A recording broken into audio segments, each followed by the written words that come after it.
Fundamental ரைட்ஸை கட்டைல் பண்றதுக்காக பிரிசன்ல வைக்கல. 1976க்கு அப்புறம் தான் கான்ஸ்டிடியூஷன் படி 39A of the constitution of India படி ஃப்ரீ லீகல் எய்ட் கொடுக்கப்பட்டது. பிரிசனருக்காக அந்த பிரிசன்ஸ்க்காக அலோகேட் பண்ற பட்ஜெட் ரஃப்லி 10,000 கோடி. இல்லை இன்டர்நேஷனல் பெஸ்ட் ப்ராக்டிசஸ்லாம் இந்தியாவில் கொண்டு வரணும் தான் பார்க்குறோம். நான் டெஃபினட்டாக வந்து இங்கிலீஷில் தான் லா இருக்கணும்.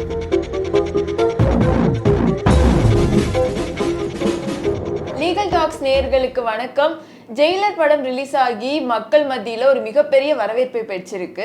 இந்த சூழல்ல ஜெயிலர்னா யாரு, ஜெயில்னா என்ன, அவங்களுக்கு தொடர்பான அந்த சட்டங்கள் பற்றி நம்மோடு விவாதிப்பதற்காக இணைந்திருப்பவர் அட்வொகேட் எம் சத்யகுமார் அவர்கள். வணக்கம் சார். சார், ஜெயிலர் படம் ரிலீஸ் ஆயிருக்குது. இந்த ஜெயிலர்னா யாரு, ஜெயிலர் ஒருத்தர் ஒரு சாதாரண மனுஷன் ஜெயிலர் ஆகணும்னா என்னெல்லாம் பண்ணணும் சார்? டெஃபினட்டாக ஃபர்ஸ்ட் வந்து ரஜினி சார் வந்து இந்த ஜெயிலர் படத்தை நடிச்சிட்டு இருக்காரு. அது வெற்றிகரமாக போயிட்டு இருக்கு. ஃபஸ்ட்டு வாழ்த்துக்கள். ஏன்னா கடின உழைப்பால் இந்த படத்தை வந்து நல்லா நடித்து மக்களுக்கு வந்து ரொம்ப ஆர்டிஸ்டிக்காகவும் அந்த கேரக்டர் வந்து ரொம்ப நல்லா பண்ணியிருக்காரு ஜெயிலர் படத்தில்.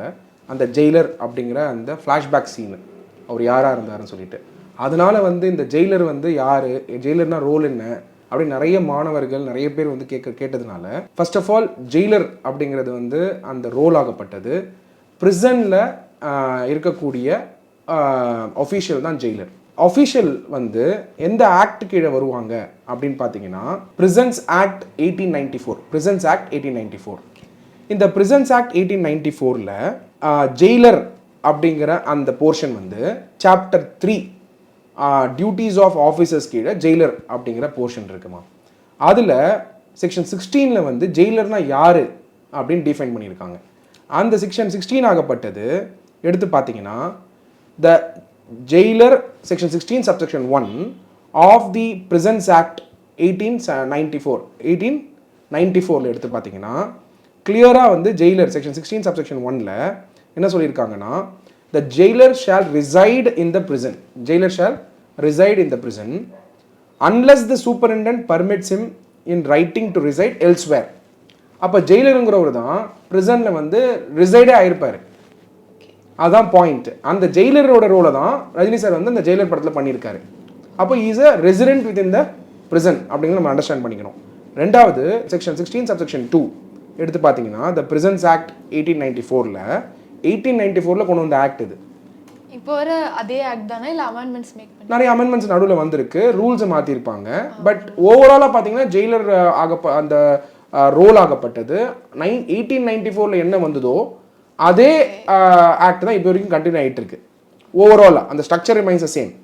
அந்த 1894 ஆக்ட்ல செக்ஷன் 16 சப்செக்ஷன் 2ல என்ன சொல்லப்பட்டிருக்குன்னா the jailer shall not without the inspector general sanction in writing be concerned in any other employment. வேற எந்த எம்ப்ளாய்மெண்ட் இருக்கக்கூடாது. அப்போ ஒரு ஜெயிலர் ஆகணும்னா என்ன, எது வழியா ஜெயிலர் ஆக முடியும்? இப்போ வந்து இந்த படம் பார்த்து இன்ஸ்பயர் ஆகுறாங்க. ரஜினி சாரை பார்த்துட்டு வந்து இப்போ ஜெயிலர் அந்த ரோலை பார்த்துட்டு ஜெயிலர் ஆகணும் அப்படின்னு தமிழ்நாட்டில் இருக்கக்கூடிய மாணவர்கள் நினைச்சாங்கன்னா அவங்க ஃபர்ஸ்ட் எடுக்க வேண்டிய ஸ்டெப் என்னன்னா தமிழ்நாடு பப்ளிக் சர்வீஸ் கமிஷன் கீழே ஜெயிலரை ரெக்ரூட் பண்றாங்க. தமிழ்நாடு பப்ளிக் சர்வீஸ் கமிஷன் கீழே ரெக்ரூட் பண்ற ப்ராசஸ் ஆகப்பட்டது article 16 of the constitution of இந்தியாவுக்கு உட்பட்டது. Equal opportunity in public employment. அந்த equal opportunity in public employment கொண்டு வரதுக்கு தான் article 320 of the constitution of India படி public service commission examination, Tamil Nadu public service commission examination வழியாக தான் ஜெயிலர் ரெக்ரூட்மெண்ட்டே நடக்குது. இப்போ ரீசெண்டாக தமிழ்நாடுல பார்த்தீங்கன்னா 14 செப்டம்பர் 2022 அன்னைக்கு நோட்டிஃபிகேஷன் ரிலீஸ் பண்ணாங்க ரெக்ரூட்மெண்ட்டுக்கு, தமிழ்நாடு பப்ளிக் சர்வீஸ் கமிஷன் ரெக்ரூட்மெண்ட்டுக்கு. அதில் ஜெயிலர் ரெக்ரூட்மெண்ட், அதாவது ஜெயிலர் மென், அதுக்கு வந்து போஸ்ட் கோடே கொடுத்துருந்தாங்க 1941. அதுக்கப்புறம் jailer special prison for women, அவங்களுக்கு போஸ்ட் கோட் கொடுத்துருந்தாங்க 3200. இது எதுக்காக சொல்றேன்னா அப்படிங்கிற அந்த பொசிஷனே இருக்கு தமிழ்நாட்டில் அப்படின்னு நம்ம புரிஞ்சுக்கணும். அந்த ரெக்ரூட்மெண்ட் ஆகப்பட்டது Tamil Nadu public service commission examination வழியாக எடுக்கிறாங்க. இது அரசியலமைப்பு சட்டத்துக்கு உட்பட்டது, article 16 of the constitution of இந்தியாவுக்கு உட்பட்டது. அதில் என்ன சர்வீஸ்னா, எந்த சர்வீஸ் கீழே வருதுன்னா தமிழ்நாடு ஜெயில் சர்வீஸ் கீழே வருது. அந்த சர்வீஸ் கோட் ஆகப்பட்டது 045 அப்படிங்கிற கோடு கீழே வருது சர்வீஸ் கோடு. எத்தனை வேகன்சி இருந்ததுன்னா 6 வேகன்சி வந்து ஜெயிலர் மென் கேட்டகரியில் ஜெயிலருக்கு 6 வேகன்சி. உமன் கேட்டகரியில் ஜெயிலர் வந்து ஸ்பெஷல் பிரிசன் ஃபார் உமன் இருக்கும் இல்லையா, அந்த ஜெயிலர் ரெக்ரூட்மெண்ட்டுக்கு 2 வேகன்சி. இதில் தமிழ்நாடு கவர்மெண்ட் வந்து இந்த ஸ்கேல் ஆகப்பட்டது, பே ஸ்கேல் ஆகப்பட்டது, எவ்வளோ சம்பளம் ஜெயிலருக்கு எவ்வளோ சம்பளம் இருக்கும் அப்படின்னு கேட்பாங்கல்ல. சார் நான் ஜெயிலர் ஆகணும்னு ஆசைப்படுறேன், நீங்கள் இப்போ தமிழ்நாடு பப்ளிக் சர்வீஸ் கமிஷனில் சொன்னீங்க பிரிசன்ஸ் ஆக்ட் 1894 படி ஜெயிலர் வந்து செக்ஷன் 16 படி இருக்கிற ரோலை சொன்னீங்க, ஆனால் சம்பளம் எவ்வளோ சார் அப்படின்னு கேட்பாங்கல்ல. அந்த சம்பளம் ஆகப்பட்டது 36,900 ரூபாயிலிருந்து 1,35,100 rupees வரைக்கும் அந்த பே ஸ்கேல். அப்போ மினிமம் சேலரி எவ்வளோ? 36,900 ரூபா. மேக்ஸிமம் சேலரி வந்து 1,35,100. இது லெவல் 18ல ரிவைஸ் பண்ண ஸ்கேல் ஆஃப் சேலரி இது. சரிங்க, இந்த தமிழ்நாடு பப்ளிக் சர்வீஸ் கமிஷன்ல தமிழ்நாடு ஜெயில் சர்வீஸ் நான் ரெக்ரூட் ஆகணும்னா என்னென்ன சப்ஜெக்டை ப்ரிப்பேர் பண்ணணும்? அது வந்து அடுத்த இம்பார்ட்டன்ட் கொஸ்டின். சார் குவாலிஃபிகேஷன் என்ன இருக்கணும்? குவாலிஃபிகேஷன் என்ன சொல்லியிருக்காங்கன்னா டிகிரி இருக்கணும் அப்படின்னு சொல்லியிருக்காங்க. எனி டிகிரி இருக்கணும்னு சொல்லியிருக்காங்க. அதில் பார்த்தீங்கன்னா ஏஜ் லிமிட்டும் சொல்லப்பட்டிருக்கு. ஏஜ் லிமிட் ஆகப்பட்டது ஜென்ரலாக தமிழ்நாடு பப்ளிக் சர்வீஸ் கமிஷன் எஸ்பெஷலாக தமிழ்நாடு ஜெயில் சர்வீஸில் ஏஜ் லிமிட் கொடுத்துருக்காங்க. இந்த ஏஜ் லிமிட் ஆகப்பட்டது பார்த்தீங்கன்னா கேட்டகரி ஆஃப் அப்ளிகன்ஸ் யாரோ அதை பேஸ் பண்ணி தான் இந்த ஏஜ். கேட்டகரி ஆஃப் அப்ளிகன்ஸ் யார்? ஃபார் எக்ஸாம்பிள் எஸ்சிஸ், எஸ்டி, அப்புறம் எம்பிசி, அப்புறம் டிசிஸ், அதுக்கப்புறம் இதில் இருக்கக்கூடிய destitute widows of all categories, அவங்களுக்கு வந்து மேக்ஸிமம் ஏஜ் லிமிட் கிடையாது. எப்போ வேணால் வந்து அவங்க ஜெயிலர் ஆகிக்கலாம். இதோ மேக்ஸிமம் ஏஜ். அதர்ஸ் எடுத்தீங்கன்னா must not have completed the age of 32 years. அப்போ 32 years வரைக்கும் தான் ஜெயிலர் ஆகிறதுக்கான எக்ஸாம் அப்பியர் ஆகிறதுக்கான எலிஜிபிலிட்டி இருக்கு age. provided that in case of candidates who possess a master's degree in criminology and criminal justice administration or master's degree in social work, அவங்களுக்கு upper limit of age வந்து 37 years. அப்போ 2 பிரிவை வச்சிருக்காங்க. அதாவது எஸ்சிஸ், STs, MBC, அதுக்கப்புறம் destitute widows of all categories, அவங்களுக்கு no age limit. ஆனால் அதர்ஸ்ன்னு சொல்லிட்டு கேண்டிடேட்ஸ் நாட் பிலாங்கிங் டு எஸ்சிஸ், எஸ்டிஸ், எம்பிசிஸ், அப்புறம் பிசிஸ், ஓபிஎம்ஸ் அப்படின்னு கேட்டகரி இருக்கு. அவங்களுக்கு பார்த்தீங்கன்னா நார்மலாக 32 years. ஆனால் மாஸ்டர்ஸ் டிகிரி வச்சிருந்தாங்கன்னா இந்த areas of criminology, criminal justice, administration or masters degree in social ஒர்க்னா அப்பர் ஏஜ் லிமிட் ஆகப்பட்டு 37. அப்போ இதுலேருந்து நம்ம புரிஞ்சுக்க வேண்டியது என்னன்னா, யார் ஜெயிலர் ஆகணும் அப்படின்னு எய்ம் பண்ணுறாங்களோ தமிழ்நாடு ஜெயில் சர்வீஸ் கீழே ஏஜ் லிமிட்டும் ஃபிக்ஸ் பண்ணியிருக்காங்க அப்படின்னு தெரிஞ்சுக்கணும். அதே மாஸ்டர்ஸ் ஹோல்ட் பண்ணால் 37 years அப்படின்னு தெரிஞ்சுக்கணும். இதில் எஜுகேஷன் குவாலிஃபிகேஷன் இதை அப்ளை பண்ணுறதுக்கு என்ன இருக்கணும் அப்படின்னு பார்த்தீங்கன்னா, any degree awarded by any university, ஒரு டிகிரி ஹோல்டராக இருக்கணும். டிகிரி ஹோல்டராக இருந்தால் எலிஜிபிலிட்டிக்கு வருவாங்க. ஸோ இது தாண்டி எக்ஸாமினேஷனில் என்னென்ன சப்ஜெக்ட் கேட்பாங்க அப்படின்னு பார்த்தீங்கன்னா, ஃபர்ஸ்ட் வந்து நாலேஜ் இன் தமிழ் ரொம்ப ரொம்ப அவசியம். நாலேஜ் இன் தமிழ் ரொம்ப ரொம்ப அவசியம். அதில் என்னென்ன சப்ஜெக்ட் அதுதான் ரொம்ப இம்பார்ட்டண்ட். பேப்பர் 1 வந்து 200 கொஸ்டின். அதில் பேப்பர் 1ல் constitution and human rights, constitution of இந்தியாவும் ஹியூமன் ரைட்ஸும் தெரிஞ்சுக்கணும். ஏன்னா பிரிசனில் ஹியூமன் ரைட்ஸை பாதுகாக்க வேண்டியது ஜெயிலரோட ரெஸ்பான்சிபிலிட்டி. அல்டிமேட்டாக பிரிசனரும், அதாவது பிரிசனில் இருக்காங்க இல்லையா, அது வந்து கன்விக்டட் கிரிமினலாக இருக்கலாம், இல்லை ட்ரையலுக்காக வெயிட் பண்ணுற கிரிமினலாக இருக்கலாம், இல்லை டிடென்டிவாக இருக்கலாம். 3 கேட்டகரி தான், கன்விக்டட், ட்ரையலுக்காக வெயிட் பண்ணுற கிரிமினல், அதுக்கப்புறம் பார்த்தீங்கன்னா 3வது வந்து டிடென்யூ. இந்த 3 கேட்டகரி தான் யாரோ ஒருத்தவங்க பிரிசனில் இருப்பாங்க. அவங்களுக்கு அவங்க ஹியூமன் ரைட்ஸ் எஸ்டாப்ளிஷ் பண்ணுற இடத்துலையும் ஜெயிலர் இருப்பார். அதான் நம்ம புரிஞ்சிக்க வேண்டியது. 2வது administration of union and states with special reference to Tamil Nadu, அந்த chapter. Socio economic issues in India, Tamil Nadu. அப்புறம் current issues at national level, current issues at state level. இது பேப்பர் 1 200 கொஸ்டின். பேப்பர் 2ல Tamil eligibility cum scoring test, அப்புறம் general English, இது எல்லாமே படிக்கணும் paper 2ல part ஏல. பார்ட் பில ஜென்ரல் ஸ்டடீஸ்ல டிகிரி ஸ்டாண்டர்ட்ல 75 கொஸ்டின். அதுக்கப்புறம் ஆப்டிடியூட் அண்ட் மென்டல் எபிலிட்டி டெஸ்ட்ல பார்த்தீங்கன்னா 25 கொஸ்டின். ஸோ மொத்தமாக எவ்வளோ எலிஜிபிலிட்டி அப்படின்னு பார்க்கணும் மார்க்ஸ் அப்படின்னு பார்த்தீங்கன்னா, நீங்கள் டோட்டல் எக்ஸாமினேஷன் ஆகப்பட்டது 680. ஃபர்ஸ்ட் பேப்பர் வந்து 300, 2வது பேப்பர் வந்து 150, 3வது வந்து பார்ட் பி 150. அப்போது கிட்ட 600 ப்ளஸ் இன்டர்வியூ வந்து ஒரு 80. 680 மார்க்குக்கு minimum qualifying marks for selection வந்து எஸ்சி எஸ்டி அந்த கேட்டகரியில் இருந்தாங்கன்னா 204. அதர்ஸாக இருந்தால் 272. அப்போது 680 மார்க்ஸ்க்கு 204 வந்து SC/ST கேட்டகரி எடுத்தால் செலக்ட் ஆகிடலாம். இல்லை 272 மார்க்ஸ் அதர்ஸ் வந்து அவுட் ஆஃப் 680 எடுத்தால் செலக்ட் ஆகிடலாம். இப்போது இந்த அளவுக்கு இருக்கக்கூடிய பவர்ஃபுல் பொசிஷன் தான் ஜெயிலரு. இதில் நம்ம முக்கியமாக புரிஞ்சுக்க வேண்டியது என்னென்னா, பிரிசனருக்கு என்னென்ன ரைட்ஸ் இருக்குது. இப்போ நம்ம ஜெயிலருடைய ரோலை பார்க்கும் பொழுது பிரிசனருக்கு என்னென்ன ரைட்ஸ் இருக்குது அப்படின்னு பார்க்குறது ரொம்ப ரொம்ப அவசியம். கண்டிப்பாக. இப்போ அந்த பிரிசனருடைய ரைட்ஸ் ஆகப்பட்டது ஹிஸ்டாரிக்கலாக நீங்கள் எடுத்து பார்த்தீங்கன்னா ஃப்ரீடம் ஆஃப் எக்ஸ்பிரஷன் இருக்கா இல்லையா அப்படிங்கிற கேள்வி இருந்துட்டு இருக்குமா. அப்போது இந்த வேர்டு பிரிசன் அப்படிங்கிற அந்த வேர்ட் ஆகப்பட்டது எந்த கனோட்டேஷனில் யூஸ் பண்ணப்பட்டதுன்னா, இது வந்து இந்த பிரிசன் வந்து age old foundation is a place properly arrange for those culprits through legal process. இப்போ இந்த லீகல் ப்ராசஸ் வழியாக கல்பிரிட்ஸை வந்து ஒரு இடத்துல வைக்கிறதுக்காக தான் ஏஜ் ஓல்டாகவே பிரிசனில் வச்சுட்டு இருக்காங்க. ஸோ அதனால தான் இந்த பிரிசன் அப்படிங்கிற அந்த கான்செப்ட் வந்தது. பிஃபோர் இண்டிபெண்டன்ஸ் கூட இந்த பிரிசன்ல இருந்து ரொம்ப ஹியூமன் ரைட்ஸ் வயலேஷன்லாம் நடந்துச்சு. பட் ஆஃப்டர் இண்டிபெண்டன்ஸ் அது சரியாகும்னு பார்த்தா நீங்கள் சொல்கிற மாதிரி இன்னுமே பிரிசன் ஆக்ட் வந்து 1894 தான் இருந்துகிட்டே இருக்குது. அதுக்கு ஒரு அமெண்ட்மெண்ட் வேணுமா சார்? பிகாஸ் வி காட் இண்டிபெண்டன்ஸ்க்கு முன்னாடி டோட்டலாக வேற மாதிரி இருந்துட்டு it's a place for suppression. ஆனால் இப்போ இட்ஸ் எ பிளேஸ் ஃபார் ரெக்கவரியாக இருக்கணும்ல. கண்டிப்பாக. இதுதான் வந்து பார்த்தீங்கன்னா சுப்ரீம் கோர்ட் வந்து ரொம்ப இம்பார்ட்டன்ட் அப்சர்வேஷனை கொடுத்துருந்தாங்கம்மா. அதில் என்ன சொல்லியிருந்தாங்கன்னா, இட்ஸ் அ பிளேஸ் ஆஃப் கரெக்ஷனாக மாறணும் அப்படின்னு சொல்லியிருந்தாங்க. இந்த ஜட்மெண்ட் ஆகப்பட்டது state of Andhra Pradesh versus Chella Ramakrishna Reddy. அந்த ஜட்மெண்ட் வந்து வெரி லேண்ட்மார்க் ஜட்மெண்ட். எதுக்குன்னா பிரிசனர் ரைட்ஸ்க்காக. அதில் என்ன சொல்லப்பட்டிருக்குன்னா, exactly I quote the exact words அந்த ஜட்மெண்ட்டில் வந்தது. It was held that a prisoner is entitled to all his or her fundamental rights unless his or her liberty has been constitutionally curtailed. அப்போ fundamental rights ஆகப்பட்டது கான்ஸ்டிடியூஷனில் கொடுக்கப்பட்டிருக்க fundamental rights ஆகப்பட்டது even prisoner கூட applicable தான். Fundamental ரைட்ஸை curtail பண்ணுறதுக்காக பிரிசனில் வைக்கல. It's a place of correction அப்படிங்கிறத நம்ம தெரிஞ்சுக்கணும்.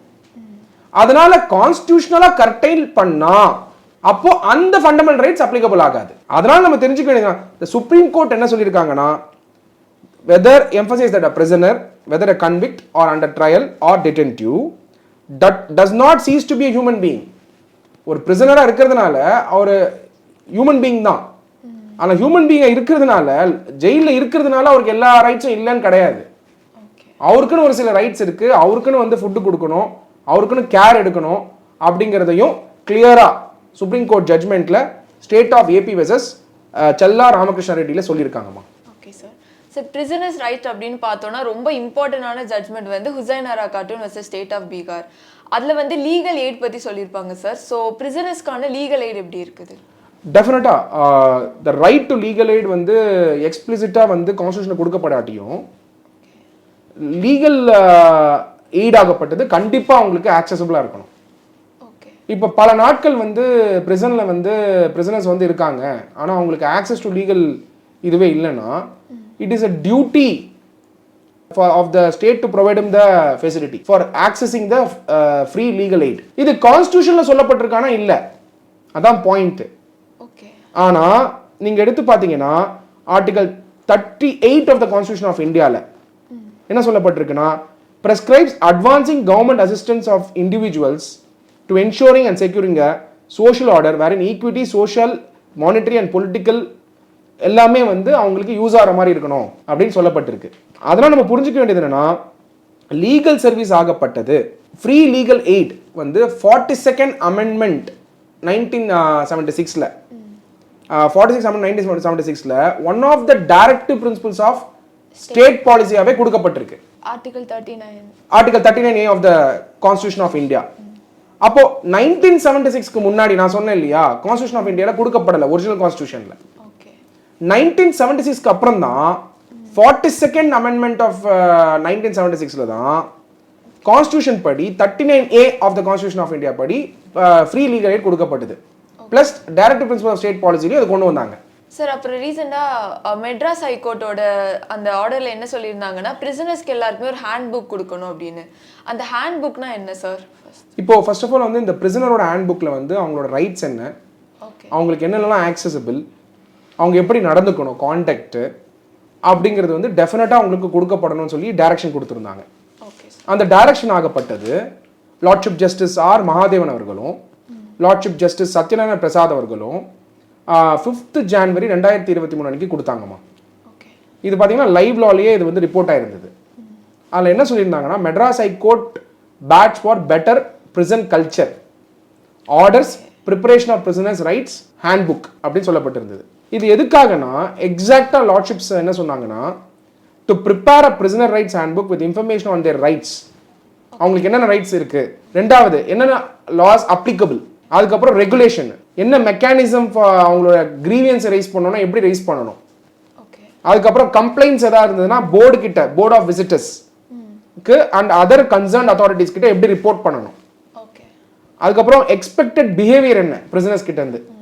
ஃபர்ஸ்ட் ஆஃப் ஆல் எதுக்காக பிரிசன்ல வைக்கிறாங்கன்னு அவங்க உணரணும்ல, அதான் சொல்ல வந்திருந்தேன். உங்களுக்கு சுப்ரீம் கோர்ட்டே கிளாரிஃபை பண்ணியிருக்காங்க இட்ஸ் வந்து கரெக்ஷனாக இருக்கணும், பிளேஸ் ஆஃப் கரெக்ஷனாக இருக்கணும்னு. அப்படின்னா behaviour from prisoners and disciplinary action for violation. இதை தாண்டி to provide each prisoner with the copy of the same upon admission to the prison. So பிரிசனராக இருக்கப்படுறவங்க எப்படி இருப்பாங்க, ஒன்று அவங்க வந்து கன்விக்டட் கிரிமினலாக இருக்கலாம், அண்டர் ட்ரையலாக இருக்கலாம், இல்லாட்டி டிடென்டிவாக இருக்கலாம். யார் வந்து பிரிசனுக்கு வந்தாலும் ஃபர்ஸ்ட் இந்த ஹேண்ட்புக் கொடுக்கணும் அப்படிங்கிற அப்சர்வேஷனை மெட்ராஸ் ஹைகோர்ட் வந்து 5th January 2023 கொடுத்துருக்காங்க. Okay sir. சார் ஆனால் நேஷனல் கிரைம் ரெக்கார்ட்ஸ் பியூரோவோட பிரிசனர் ஸ்டாட்டிஸ்டிக்ஸ் படி இந்தியா ஃபுல்லாக இருக்கக்கூடிய பிரிசனில் 60% ஆஃப் பிரிசனர்ஸ் வந்து அவங்க வந்து இல்லிட்ரேட்டாக இருக்காங்க ஆர் அதர்வைஸ் 10th ஸ்டாண்டர்டுக்கும் கீழே படிச்சிருக்காங்க. அவங்களால அதை ரீட் பண்ணவே முடியாத அளவுக்கு சில பிரிசனர்ஸ் இருக்காங்க. How it help them? டெஃபினட்டாக நீங்கள் கேட்குற கேள்வி வந்து 100% வேலிட். ஏன்னா இன்னைக்கு டேட்டா எடுத்து பார்க்கும்பொழுது பிரிசனில் வந்து எத்தனை பிரிசன் இந்தியாவில் இருக்குது அப்படின்னு பார்த்தீங்கன்னா 1319 பிரிசன்ஸ் இருக்குது இந்தியாவில். அதில் actual capacity of prison actual capacity 4,25,609 occupy ஆகும். ஆனால் number of prisoners at the end of the year எடுத்து பார்த்தீங்கன்னா 2021 டேட்டா எங்கிட்ட இருக்குது, என்சிஆர்பி டேட்டா. அதுக்கப்புறம் டேட்டாவும் இன்க்ரிமெண்டலாக இருக்குது, ஒரு 10% ஏறி இருக்குன்னு வச்சுப்போம். பார்த்தீங்கன்னா number of prisoners at the end of the year பார்த்தீங்கன்னா 5,54,034. அப்போ ஓவர் க்ரௌடடாக இருக்குது. அப்போ பார்த்தீங்கன்னா ஆக்குபன்சி ரேட் ஆகப்படுது 130%. அது மட்டும் இல்லாமல் இந்தியன் கவர்மெண்ட்டு பிரிசனரோட வெல்ஃபேருக்கு ஆர் பிரிசனருக்காக அந்த பிரிசன்ஸ்க்காக அலோகேட் பண்ணுற பட்ஜெட் ரஃப்லி 10,000 கோடி 10,000 crore ஒதுக்கீடு பண்ணுறாங்க. இதில் சென்ட்ரல் கவர்மெண்ட், அதாவது எல்லா கவர்மெண்ட்டும் சேர்த்து இருக்கக்கூடிய டேட்டா. நீங்கள் பிரிசன் ஆகப்பட்டது ஸ்டேட் கண்ட்ரோலில் தான் இருக்குன்னு வச்சுப்போம். நீங்கள் புழல் எடுத்தீங்கன்னா ஸ்டேட் கண்ட்ரோலில் தான் இருக்குது அட்மினிஸ்ட்ரேஷன் அப்படின்னும்போது. பட் எல்லா பிரிசனும் 1319 பிரிசனும் இந்தியா ரன் பண்ணுறதுக்கு இன்னைக்கு எவ்வளோ பட்ஜெட் ஒதுக்கீடு பண்ணுறாங்கன்னா எல்லாம் சேர்த்து கன்சாலிடேட் பண்ணி பார்த்தீங்கன்னா ரஃப்லி 10,000 கோடி. இந்த 10,000 crores வந்து டிஸ்ட்ரிக்ட் ஜெயிலு, சப் ஜெயிலு எல்லாத்தையும் ஆப்ரேட் பண்ணுறதுக்கான பட்ஜெட். இப்போ இவ்வளோ செலவு பண்ணக்கூடிய பிரிசனில் அப்போ என்னென்ன வசதிகள் வந்து பிரிசனர்ஸ்க்கு இருக்கும் அப்படின்னு நம்ம புரிஞ்சுக்கணும். ஃபர்ஸ்ட் அவங்களுக்கு ஃபுட்டு, தேவையான பேசிக் திங்ஸு பார்த்தீங்கன்னா எந்த ஸ்டேட்டில் வந்து அதிகமான பிரிசன்ஸ் இருக்குன்றது ஒரு கேள்வி இருக்குது. டெஃபினட்டாக பார்த்தீங்கன்னா உத்தரப்பிரதேசில் தான் அதிகமாக இருக்குது பிரிசன்ஸ் ஆகப்பட்டது. ப்ளஸ் ராஜஸ்தானில் இருக்குது அதிகமான பிரிசன் வந்து ராஜஸ்தானில் இருக்குது. பட் ஆனால் கன்விக்டட் பிரிசனர்ஸ் வந்து அதிகமாக இருக்கக்கூடிய இடம் வந்து உத்தரப்பிரதேஷாக இருக்குது கம்பேர் பண்ணும்பொழுது. மேபி பாப்புலேஷனால இருக்கலாம், இல்லை கிரைம் ரேட்னால இருக்கலாம், இல்லை பெயில் ப்ரொவிஷன்ஸ் வந்து ரொம்ப ஸ்ட்ராங்காக இருந்தாலும் கிடைக்காம இருந்தாலும் நிறைய பிரிசனர்ஸ் வந்து இருக்கிறதுக்கான பாசிபிலிட்டிஸ் இருக்குது. அப்போ எதனால் அந்த மாதிரி இருக்குன்றது அந்த டேட்டா பார்க்கும்போது தெரியுது. But however Tamil Nadu handbook of பிரிசனர்ஸை வந்து ரைட் டு இன்ஃபர்மேஷன் ஆக்ட் வழியாக சில எக்ஸ்ட்ராக்ட்ஸ் கொண்டு வந்தாங்க. அதில் பார்க்கும் பொழுது தமிழ்நாட்டில் பொறுத்த வரைக்கும் பிரிசனர் ஹேண்ட்புக்கில் வந்து கிளியராக இந்த அப்ஜெக்டிவ் ஆஃப் த டிபார்ட்மெண்ட் என்னன்னு போட்டிருக்காங்கம்மா. அதாவது பிரிசன் அந்த டிபார்ட்மெண்ட்டுடைய ஆப்ஜெக்டிவ் என்ன அப்படின்னு பார்க்கும்போது பிரிசன் எக்ஸாக்ட் வேர்ட்ஸ் அப்படின்னு நான் சொல்கிறேன். Prisons serve the public by keeping in safe custody those committed by the courts and treating them with humanity, helping them to lead a useful life in society as a law-abiding citizen after their release from the prison. The theory of reformation and rehabilitation is followed in the prisons of this state. அதாவது தமிழ்நாட்டில். அப்போ objective of prison என்ன? Reformation and rehabilitation. அப்போ category of prisons அதையும் தெரிஞ்சுக்கணும். என்னென்ன category of prisons இருக்கு தமிழ்நாட்டில் அப்படின்னு பார்த்தீங்கன்னா 8 சென்ட்ரல் பிரிசன்ஸ் இருக்குமா. ஃபர்ஸ்ட் வந்து 1 central prison for habitual offenders, 1 borstal school for youth offenders, அதாவது வந்து ஏஜ் வந்து 16 to 23 இயர்ஸ் வரைக்கும் இருக்கவங்கள அந்த ஒரு பிரிசன், 1 ஓப்பன் ஏர் ஜெயில், அப்புறம் special sub jails for men, 3 special sub jails for women, 104 sub jails for men and 9 sub jails for women, 2 special prisons for women. The capacity of central prison ranges from 723 இருந்து 2517 people இருக்கலாம் central பிரிசன்ல. 2517 பேர் வரைக்கும் range ஆகும் occupancy ஜென்ரலா. 6 sub ஜெயிலில் பார்த்தீங்கன்னா 84 பேர்ல இருந்து 224 பேர் வரைக்கும் இருக்கலாம். சப்ஜெயில் வந்து மற்ற சப்ஜெயில்ஸில் வந்து பார்த்தீங்கன்னா 18லேருந்து 146 வரைக்கும் இருக்கலாம். அதே ஸ்பெஷல் பிரிசன் ஃபார் உமன்னா 93லேருந்து 412 வரைக்கும் இருக்கலாம். ஓப்பன் ஏர் ஜெயில்னா 100, பாஸ்டல் ஸ்கூல்னா 405. இந்த மாதிரி கேட்டகரியில் இவ்வளோ ஆக்குபன்சியில் வந்து தமிழ்நாட்டில் இருக்குமா. இதில் லொக்கேஷன் ரொம்ப இம்பார்ட்டன்ட். சென்னை, அதாவது சென்ட்ரல் பிரிசன் சென்னையில் இருக்கக்கூடியது, central prison Puzhal Tiruvallur and Kanchipuram, central prison Vellore Tiruvannamalai Dharmapuri and Krishnagiri cover ஆகுது. அதுக்கப்புறம் special prison for women Vellore, அதில் என்னென்ன ஜூரிஸ்டிக்ஷன் கவர் ஆகுது, டிஸ்ட்ரிக்ட்ஸ் கவர் ஆகுதுன்னா சென்னை, காஞ்சிபுரம், திருவள்ளூர், சேலம், நாமக்கல், தர்மபுரி, கோயம்புத்தூர், ஈரோடு, நீலகிரி, கடலூர், விழுப்புரம், திருவண்ணாமலை, வேலூர், தஞ்சாவூர், திருவாரூர், நாகப்பட்டினம், விழுப்புரம், கடலூர். அதுக்கப்புறம் சென்ட்ரல் பிரிசன் கடலூர் செப்பரேட்டாக இருக்குது. அதில் பார்த்தீங்கன்னா நாகப்பட்டினம், விழுப்புரம், கடலூர் டிஸ்ட்ரிக்ட்ஸ் கவர் ஆகுது.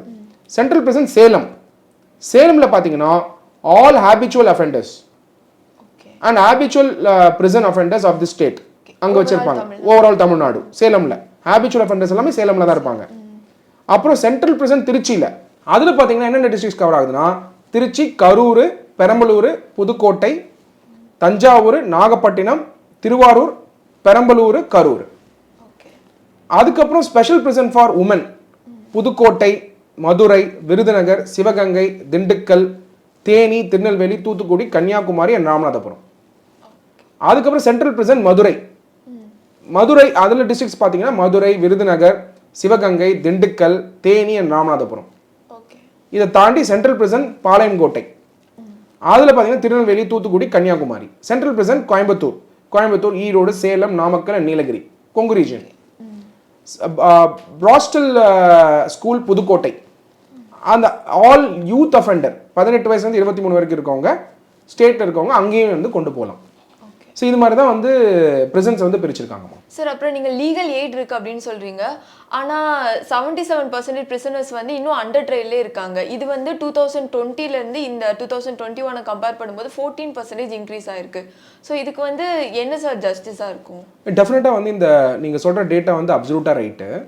இப்போ 77% ஆஃப் த கேசஸ் வந்து அண்டர் ட்ரையலில் இருக்காங்க, கரெக்டாக? அதான் டேட்டா உங்ககிட்ட இருக்குது. பட் ஆக்சுவலி பார்த்தீங்கன்னா 79%, இப்போ 2% ஏறி இருக்கு. இது எடுத்து எதனால் இது நடக்குதுன்னா, ட்ரையல் ஆகப்பட்டது it's long drawn process. Everything it's a legal process.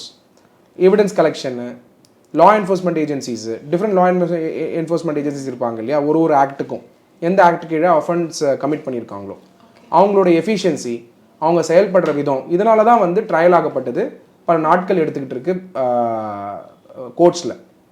ரெண்டாவது, அஃப்கோர்ஸ் கோர்ட்ஸில் நடக்கக்கூடிய டிலே, பெட்டிஷன்ஸை ஃபைல் பண்ணுறாங்க இல்லையா, அதாவது வந்து அப்பீல் போகிறாங்க பெட்டிஷன் டிஸ்மிஸ் ஆனால். ஸோ இதெல்லாமே கன்சிடர் பண்ணி தான் இவ்வளோ பேர் வந்து ப்ரிசனில் இருந்துகிட்டு இருக்காங்க. ஸோ அப்போது ஸ்பீடி ட்ரையல் ஆகப்பட்டது ரொம்ப ரொம்ப இம்பார்ட்டண்ட். அதுக்கு தான் இப்போ கவர்மெண்ட் ஆஃப் இந்தியா வந்து இன்னைக்கு வந்து 3 பில்லை வந்து கொண்டு வந்திருக்காங்கம்மா. இந்த 3 பில் ஆகப்பட்டது ரொம்ப ரொம்ப இம்பார்ட்டன்ட் பில்ஸ். என்ன பில்ஸ் கொண்டு வந்திருக்காங்கன்னா, பாரதிய நியாய சன்ஹிதா 2023, பாரதிய நாகரிக் சுரக்ஷா சன்ஹிதா 2023, பாரதிய சாக்ஷிய பில் 2023. அஃப்கோர்ஸ் இது ஹிந்தியில் இருக்குது, டெஃபினட்டாக நம்மளுக்கு வந்து புரியாது.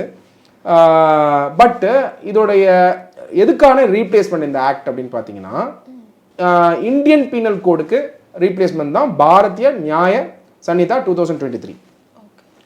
இந்தியன் அதாவது Indian penal code old penal code ஆகப்பட்டது பிரிட்டிஷ்காரங்க கொண்டு வந்தது. அந்த பீனல் கோடுக்கு இப்போ ஹோம் மினிஸ்டர் வந்து பார்லிமெண்ட்ல இன்னைக்கு தாக்கல் பண்ணியிருக்காரு அந்த பில்லை. அந்த இந்தியன் பீனல் கோட் ஆகப்பட்டது இப்போ ரீப்ளேஸ் ஆகுது புது ஆக்ட்ல, அதாவது பாரதிய நியாய சன்ஹிதா 2023ல. இது இந்தியன் பீனல் கோடு பழைய பீனல் கோடு இருக்கக்கூடிய செக்ஷன்லாம் ரீப்ளேஸ் பண்ணி இது புது பீனல் கோடா இப்போ வரதுக்கான ஸ்டெப்ஸ் எடுத்துக்கிட்டு இருக்காங்க. ரெண்டாவது பாரதிய நாகரிக் சுரக்ஷா சன்ஹிதா, அது வந்து கோட் ஆஃப் கிரிமினல் ப்ரொசீஜர் 1973 இருக்கு இல்லையா, அதை ரீப்ளேஸ் பண்ற பில்லா இன்னைக்கு பாஸ் பண்ணியிருக்காங்க. ரெண்டாவது பாரதிய சாக்ஷிய பில், அதாவது இந்தியன் எவிடன்ஸ் ஆக்ட் 1872, அந்த இந்தியன் எவிடன்ஸ் ஆக்ட் 1872யும் திருத்தங்கள் கொண்டு வரப்பட்டு இப்போ வந்து புது ஆக்டாவே இன்ட்ரோடியூஸ் பண்றதுக்காக பில் பாஸ் பண்ணியிருக்காங்க. இது வந்து பார்லிமெண்டரி ஸ்டாண்டிங் கமிட்டிக்கு போயிருக்குமா. Okay sir. ஆக்சுவலி சார் இந்த மூதா எல்லாரையுமே எக்ஸ்பெக்ட் பண்ணிட்டு இருந்தாங்க இந்தியனைசேஷன் ஆஃப் லீகல் சிஸ்டம் அப்படின்னு சொல்லுவாங்க, அந்த கொலோனியல் சாக்கிள்ஸ்லேருந்து ரிலீஸ் ஆகணும் அப்படின்னு. ஆனால் இதே மாதிரி இன்னும் ரொம்ப ஆக்ட் இருக்குது சார், இதை வந்து கொஞ்சம் கொஞ்சமாக பண்ணுவாங்க. ஏன்னா போலீஸ் ஆக்ட் இருக்குது, இப்போ நம்ம டிஸ்கஸ் பண்ண அந்த ஜெயில் ஆக்ட் இருக்குது. இந்த மாதிரி எல்லா ஆக்ட்டுமே பிரிட்டிஷ் நம்மளுக்கு கொடுத்த ஆக்டாக தான் இருக்குது. We Indians need to decide our act, அதுதான் அமித்ஷாவோட அந்த கோட்மாவே இருந்துச்சு. ஸோ ஹோம் மினிஸ்ட்ரி இதுக்காக இன்னும் எந்த ஸ்டெப்ஸ்லாம் எடுப்பாங்க சார்? டெஃபினட்டாமா. இப்போ பார்த்தீங்கன்னா இந்த ஓல்டு ஐபிசி செக்ஷன் ஆகப்பட்டது 511 செக்ஷன் இருக்கு. இப்போ மாணவர்கள்லாம் நீங்கள் இப்போ எக்ஸாம் எழுதிட்டு இருக்கீங்க இல்லையா, இந்தியன் பீனல் கோட், அதில் இருக்கக்கூடிய செக்ஷன் 511. ஆனால் புது ஐபிசி ஆக்ட் வருது இல்லையா, புது ஐபிசி ஆக்ட் தான் பாரதிய நியாய சன்ஹிதா 2023. அஃப்கோர்ஸ் அந்த பேர் வந்து ப்ரொனவுன்ஸ் பண்ணுறது கஷ்டமாக இருக்குது, ஏன்னா அது ஹிந்திலையோ சன்ஸ்கிருட்லையோ இருக்கிறதுனால. ஹவவர் நியூ ஐபிசி நம்ம சொல்லலாம். நியூ ஐபிசியில் 356 செக்ஷன். அப்போ ஒரு முக்கியமான செக்ஷன் ஒன்று இருக்கு இல்லையா, செக்ஷன் 420. அந்த செக்ஷன் எங்க நீங்க தேடுவீங்க இப்போ புது ஐபிசியில். அப்போ செக்ஷன் நம்பர்லாம் மாறும் பொழுது யாரெல்லாம் லா என்ஃபோர்ஸ்மெண்ட் ஏஜென்சி ஐபிசி செக்ஷனை பயன்படுத்திட்டு இருக்காங்களோ அவங்க வந்து புது பில்ல வரக்கூடிய புது ஆக்ட் பாரதிய நியாய சன்ஹிதா 2023 அது ஆக்டா மாறும் பொழுது 420 செக்ஷனே இருக்காது. அப்போ என்டையர் போலீஸ் சிஸ்டம், என்டையர் லா என்ஃபோர்ஸ்மெண்ட் ஏஜென்சிஸ் யாரெல்லாம் ஐபிசி செக்ஷனை பயன்படுத்துகிறாங்களோ எல்லாருமே எக்யூப் ஆகணும் புது செக்ஷனுக்கு. அதுதான் இம்பேக்ட். அஃப்கோர்ஸ் மாணவர்கள் என்ன சொல்வீங்கன்னா நீங்கள் எக்ஸாம் எப்படி எழுத போறீங்க அப்படிங்கிறது உங்களுடைய பெர்ஸ்பெக்டிவாக இருக்கும். ரெண்டாவது ஓல்டு சிஆர்பிசியில் பார்த்தீங்கன்னா 484 செக்ஷன்ஸ், ஆனால் நியூ சிஆர்பிசியில் 533 செக்ஷன்ஸ். ஐபிசியில் பார்த்தீங்கன்னா செக்ஷன் குறைஞ்சிருக்கு, சிஆர்பிசியில் செக்ஷன் ஏறி இருக்கு. அப்போ இந்த சிஆர்பிசிலையும் அமெண்ட்மெண்ட்ஸ் கொண்டு வராங்க. அப்புறம் எவிடன்ஸ் ஆக்டில் பார்த்தீங்கன்னா பழைய ஆக்டில் 167 செக்ஷனு, புது ஆக்டில் பார்த்தீங்கன்னா தட் இஸ் பாரதிய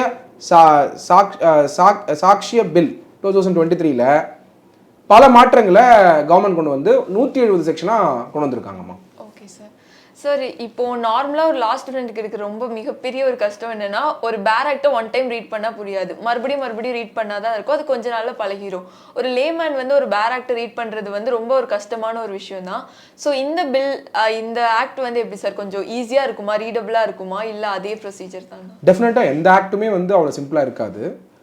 எல்லா பில்லுமே இப்போ ஆக்டாக இன்ட்ரடியூஸ் ஆனதுக்கப்புறம் பெரிய டிரான்ஸ்ஃபர்மேஷன் லீகல் சிஸ்டமில் இருக்கும். நான் கோர்ட்ஸையும் நம்ம பயன்படுத்துறது IPC, CrPC, Indian evidence act. இந்த என்டையர் கிரிமினல் லீகல் லா சிஸ்டமையே கம்ப்ளீட்டாக வந்து மாற்றி அமைக்கும். நீங்கள் கம்பெனிஸ் ஆக்டாக இருக்கலாம், இல்லாட்டி வந்து எந்த ஒரு ஆக்டாக இருந்தாலுமே ஐபிசி, சிஆர்பிசி, ப்ராசிக்யூஷன் ப்ரொசீடிங் சொன்னாலே இந்த 3 ஆக்ட் தான். IPC, CrPC, evidence act. இது எல்லாமே புதுசாக வரும்பொழுது எல்லா மாற்றத்துக்கும் நம்ம ரெடியாக இருக்க வேண்டிய கட்டாயத்தில் இருக்கும். அப்போ எப்படி இதோட இம்பாக்ட் இருக்க போகுதுன்றது வரக்கூடிய நாட்களில் டெஃபினட்டாக நம்ம டிஸ்கஸ் பண்ணுவோம். Okay sir. சார் இன்னொரு கொஸ்டின் என்னன்னா, சாரி ஐம் சவுண்டிங் லைக் திராவிடியனானு தெரியல, பட் இது ஏன் sir like Sanskrit and Hindi மிக்ஸ்டாக இருக்குது? உள்ளே இருக்க ஆக்ட்ஸ் எப்போவுமே இங்கிலீஷில் தான் இருக்கணும், ஆர் அதர்வைஸ் வேறு ஏதாவது டிரான்ஸ்லேஷன் தான் மொத்தமாக இருக்கும். பட் அந்த ஆக்ட் வந்து பெட்டர் இங்கிலீஷ் வைக்காமல் ஏன் அவங்க வந்து ஹிந்திலேயே வச்சுருக்காங்க? What's the reason? டெஃபினெட்லி வந்து I appreciate the government for bringing new act.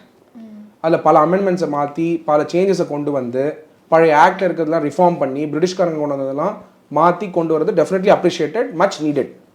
Company சட்டமும் பார்த்தீங்கன்னா கம்பெனி சட்டம் 1956 இருந்தது, கம்பெனி சட்டம் 2013 இருக்குது. இப்போ ஜிஎஸ்டி ஆக்ட் பார்த்தீங்கன்னா 2017 இருக்குது. டெஃபினெட்லி அப்ரிஷியேட்டட், ஏன்னா laws has to be reformed, no doubt about it. But இந்த நேமிங் இருக்கு இல்லையா, it definitely will make a difficulty. ஏன்னா இன்னைக்கு வந்து இந்தியா வந்து இந்தியன் லா ஸ்டூடெண்ட்ஸ் எல்லாருமே இன்டர்நேஷனல் லெவலில் போகணுன்னு தான் பார்த்துட்டு இருக்காங்க. இல்லை இன்டர்நேஷ்னல் பெஸ்ட் ப்ராக்டிசஸ்லாம் இந்தியாவில் கொண்டு வரணும் தான் பார்க்குறோம். நான் டெஃபினட்டாக வந்து இங்கிலீஷில் தான் லா இருக்கணும். நேமிங் கூட இந்தியன் பீனல் கோட் அப்படிங்கிறது இருக்கணும். கிரிமினல் ப்ரொசீஜர் கோடும் தான் இருக்கணும். இந்தியன் எவிடன்ஸ் ஆக்டும் தான் இருக்கணும். ஆனால் அதை Bharatiya Nyaya Sanhita 2023 Indian penal code, Bharatiya Nagarik Suraksha Sanhita 2023 அது வந்து கிரிமினல் ப்ரொசீஜர் கோட், அதுக்கப்புறம் பாரதிய சாக்ஷிய பில் 2023 அது வந்து இந்தியன் எவிடன்ஸ் ஆக்டாக இருக்கும் அப்படின்னு சொல்லி காம்ப்ளிகேட் பண்ண வேணாம்னு நான் நினைக்கிறேன். இது என்னோட ஒப்பீனியன். அதனால வந்து இது வந்து டிராவிடியன் ஐடியாவா இல்லை பிஜேபி ஐடியாவா, காங்கிரஸ் அப்போஸ் பண்ணுறாங்களா, அதை பற்றி நம்ம பார்க்கவே வேணாம். As a law enthusiast or a law student or a law professional, the most important is ட்ரெடிஷ்னலாக சில விஷயம் வந்து கோர்ட்ஸ்லையும் ப்ராக்டிஸ் பண்ணுறோம். லாவில் வந்து சில காமன் லா ஜூரிஸ்டிக்ஷனை பேஸ் பண்ணி தான் எல்லா லாவும் எவால்வ் ஆயிருக்கு வேர்ல்டு ஃபுல்லாக. காமன் லா ஜூரிஸ்டிக்ஷனை பேஸ் பண்ணி, அது யூகே பேஸ் பண்ணி தான் அந்த லாஸ் இருக்குது. அது சடனாக வந்து இப்போது இண்டியனைஸ் பண்ணுற மாடலில் நம்ம வந்து காம்ப்ளிகேட் பண்ணக்கூடாதுங்கிற அந்த கொஸ்டினும் இருக்குது. ஏன்னா இந்த நேமிங் வந்து டெஃபினட்டாக ஒரு கன்ஸ்டன்ட் கொடுக்குதுன்றதை யாரும் வந்து டினை பண்ணக்கூடாது. ஆனால் உள்ளே இருக்கிற ரிஃபார்ம் இருக்குல்ல, டெஃபினெட்லி நம்ம வந்து வரவேற்கணும். இப்போ பார்த்தீங்கன்னாக்கா உள்ளே இருக்கிற ரிஃபார்மில் வந்து செக்ஷன் 150 வந்து ரொம்ப இம்பார்ட்டண்ட் ரிஃபார்ம் இப்போ அது கொண்டு வந்திருக்காங்க. அதில் பார்த்தீங்கன்னா அமித்ஷா அவர்கள் வந்து பாராளுமன்றத்தில் இன்னைக்கு பேசும்பொழுது முக்கியமான ஒரு குறிப்பிட்டிருந்தார். என்ன குறிப்பிட்டிருந்தாருன்னா, exact words of home minister Amit Shah என்ன குறிப்பிட்டிருந்தாருன்னா, there are 313 changes in the new bill. 313 changes இருக்கு. The entire criminal justice system will be completely overhauled and everyone will get justice in 3 years. The bill will introduce that police does not misuse its power. Offenses like sedition have been repealed in full stop வச்சிட்டாரு. ஆனால் செடேஷனை remove பண்ணிட்டு important திங்கை வந்து criminalise பண்ணியிருக்காங்க. அது வந்து நீங்கள் present bill இருக்கு இல்லையா, தட் இஸ் பாரதிய நியாய சன்ஹிதா 2023ல பார்ட் 7 ஆஃப் த பில் எடுத்து பார்த்தீங்கன்னா ஆனவினா, அதில் பார்த்தீங்கன்னா of offences against the state அப்படிங்கிற சாப்டரில் என்ன சொல்கிறாங்கன்னா, செக்ஷன் 150ல் எக்ஸாக்டாக whoever purposefully or knowingly by words either spoken or written or by signs or by visible representation or by electronic communication or by use of financial means or otherwise excites or attempts to excite secession or armed rebellion or subversive activity or encourages feelings of separatist activity or endangers sovereignty or unity and integrity of India or indulgence in or commits any such act shall be punished with imprisonment for life or with imprisonment which may extend to 7 years shall also be liable to fine அப்படின்னு சொல்லியிருக்காங்க. இப்போ இதில் என்ன objective அப்படின்னு பார்த்தீங்கன்னா, definitely அந்த object ஆகப்பட்டது appreciated. It is much needed in India. என்ன ஆப்ஜெக்டிவ்னா, whenever there is an endangered அதாவது which endanger whatever the act that is endangering sovereignty, unity and integrity of India, now the punishment is imprisonment for life. That is important. But the words மற்ற words use பண்ணியிருக்காங்களே section 150ல, definitely it will go through a constitutional test. ஏன்னா இன்னைக்கு ஒரு opposition leader வந்து கவர்மெண்ட்டை வந்து criticise பண்ணுற ஆக்ட் வந்து it should not be brought under endangering sovereignty, integrity or unity of India. Definitely that has to be maintained. So there has to be a fine balance between, அதாவது ஒரு விஷயத்தை விமர்சிக்கிறது வந்து இதில் வந்துடக்கூடாது, at the same time balance வந்து sovereignty, integrity and unity of இந்தியாவையும் maintain பண்ணுற மாதிரி இருக்கணும் அப்படிங்கிறது நம்ம புரிஞ்சுக்கணும் Naveena. So the main objective is to maintain sovereignty, unity and integrity. But at the same time freedom of speech and எக்ஸ்பிரஷனும் தேவை. there should be a fine balance between both. அப்போ இந்த செக்ஷன் 150 ஆகப்பட்டது வரக்கூடிய நாட்களில் கான்ஸ்டிடியூஷனல் டெஸ்ட் வந்து it has to pass through. ஆனால் அமித்ஷா அவர்கள் இன்னைக்கு பாராளுமன்றத்தில் உரையாற்றும் பொழுது செடேஷன் இஸ் பீன் ரிப்பீல்டுன்னு சொல்லியிருக்காரு. ஆனால் இது இருக்கிறத பற்றி அவர் பேசலை. மேபி வரக்கூடிய நாட்களில் அவர் பேசுவாரா, இது எப்படி வந்து டிபேட் ஆக பொழுது. ஆல்ரெடி வந்து பல பேர் வந்து இதுக்கான ஸ்டார்ட் பண்ணிட்டாங்க அப்போசிஷன் பண்ணுறதுக்கு.